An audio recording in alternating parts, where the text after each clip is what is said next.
Soft piano notes drift through the air, a gentle melody of nostalgia. Two young boys, laughing, running through sun-dappled fields. Their world is small, but their dreams are vast. Jake and Tom, inseparable. Best friends forever, they promised. Childhood summers blur into teenage adventures. Shared secrets whispered under starry skies. Plans for the future, sketched out with the confidence of youth. But time is a relentless force. It marches on, heedless of the bonds it stretches. College beckons, different paths, different cities. A bittersweet farewell at the bus station. We'll stay in touch, they say. They mean it. At first, the calls are frequent. Long conversations, laughter echoing across miles of telephone wire. But slowly, inevitably, the gaps between grow longer. Jake, in a bustling city, chasing his corporate dreams. Late nights at the office, his phone forgotten in a drawer. He thinks of Tom sometimes, meaning to call. But there's always tomorrow. Tom, in a small coastal town, pursuing his passion for marine biology. Days spent on research boats, signal weak and patchy. He composes messages to Jake in his head, never quite finding the right moment to send them. Months slip into years. Life happens. New friends, new loves, new challenges. But in quiet moments, memories surface. A shared joke that no one else would understand. The comfort of a friendship that once felt eternal. Jake, stuck in traffic, sees a man with Tom's walk. For a moment, his heart leaps. But it's a stranger, and the ache of what's lost settles in his chest.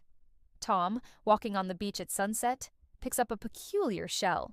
He smiles, remembering how Jake would have loved to add it to their childhood collection. The smile fades as he realizes there's no one to share this moment with. They both reach for their phones, fingers hovering over contact lists. But doubt creeps in.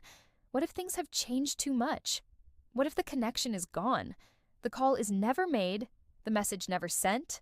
Life continues its relentless march. Careers flourish, families grow. But there's always a Jake-shaped hole in Tom's life, a Tom-shaped emptiness in Jake's world.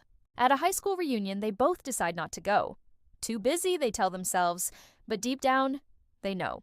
They're afraid of facing what's been lost. Jake, now a father, watches his daughter make a best friend. He sees the pure joy of that connection and feels a bittersweet pang. He wonders if Tom has kids now too. Tom, receiving an award for his research, scans the audience. For a fleeting moment, he imagines Jake there, cheering him on like in the old days. Years pass, gray hairs appear. Life's pace slows a little. Jake, cleaning out his attic, finds an old photo album. Two grinning boys, arms around each other's shoulders, the world at their feet. He sits there for hours, lost in memories. Tom, retiring from his university position, goes through old papers. A faded ticket stub from a concert they attended falls out. The music of that night echoes in his mind, along with the sound of Jake's laughter. They both reach for their phones, this time with determination. But as fate would have it, numbers have changed. Addresses are outdated. The digital trail has gone cold. Social media offers glimpses. A profile picture here, a shared article there. But it feels hollow, a pale imitation of the connection they once had. Jake sees that Tom has become a renowned marine biologist.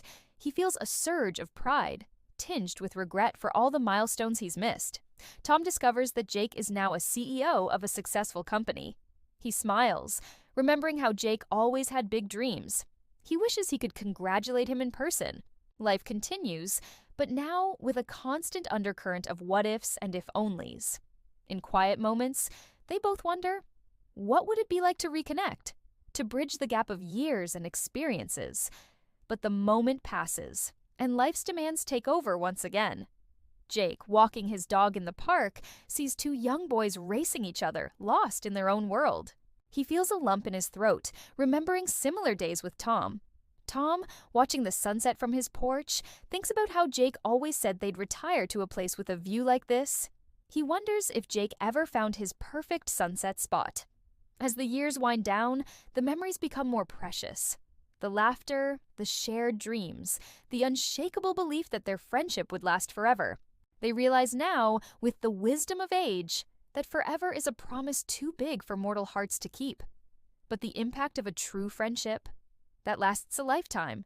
In the end, It's not about the years lost, but the years they had, the foundation that shaped them, the support that lifted them, the love that, even unspoken, never truly faded. Two old men now, in different corners of the world, still connected by an invisible thread of shared history and unspoken affection. Jake, in his final days, looks out at the city skyline. He sees not the buildings, but the dreams he and Tom once shared under starry skies. Tom, feeling the sea breeze on his face one last time, closes his eyes. In his mind, he's running through summer fields again, Jake by his side. They never reconnected in life, but in their hearts, in their memories, they were never truly apart. Two souls shaped by a friendship that time couldn't erase, a bond that, even stretched thin by years and distance, never truly broke. In the end, it's not the words unspoken that define us, but the love that remains, silent yet ever present, a testament to the power of true friendship, enduring beyond time and space. The music fades, a final soft note lingering in the air, like the echo of a friendship, beautiful and bittersweet, forever etched in the tapestry of two intertwined lives.